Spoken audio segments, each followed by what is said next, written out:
Kompania Noa Energy Trade, Dega në Kosovë, biznismenit të dyshemt Gentian Sula, ka transferuar mbi 21 milion euro në 2 vitet e fundit të kompania greke Terna Energy, e drejtuar nga Georgios Peristeris. Peristeris nuk është një emër i panjohur për politikën kosovare. Në tetor të vitit 2023, ai u takua në Athinë me kryeministrin Albin Kurti gjatë një vizite zyrtare për të nxitur investimet greke në Kosovë. Por, ndonë se u prezantua si investitor potencial, kompania e tij nuk ka investuar asgjë në Kosovë, përkundrazi, ka përfituar miliona përmes shitblerjes së energjisë. Të dhëna zyrtare nga raporti financiar i Noa Energy, të cilën e ka siguruar Gazeta Insideri, tregojnë për shifra marramendse.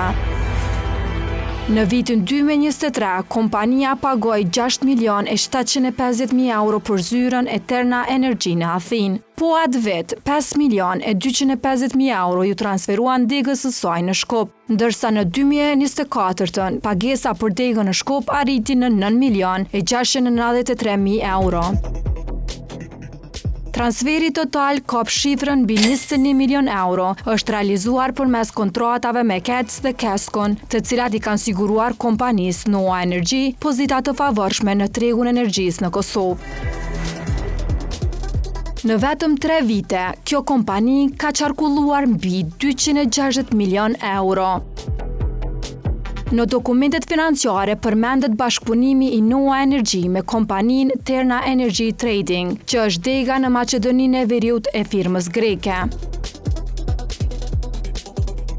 Presidenti i saj është pikërisht Georgios Peristeris, i takuar më parë nga Kurti.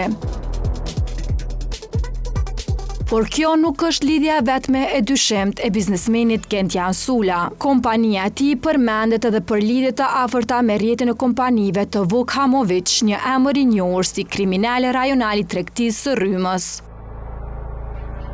Përgjegjësi kompanisë EFT të Hamovićit në Shqipëri dhe Kosovë është Mirsado Ruçi, kunati i Gentian Sulës. Po ashtu, pjesë e EFT-s në Shqipëri është edhe Suada Uruçi, e martuar me vëllain e gruas së Sulës. I pyetur për këtë lidhje, Sula ka thënë për Boletini Ekonomik se nuk ka marrëdhënie afariste me EFT-n dhe se marrëdhëniet personale me Uruçin janë të ftohta. Ai mohoi çdo kontratë me EFT-n, por pranoi lidhjet familjare.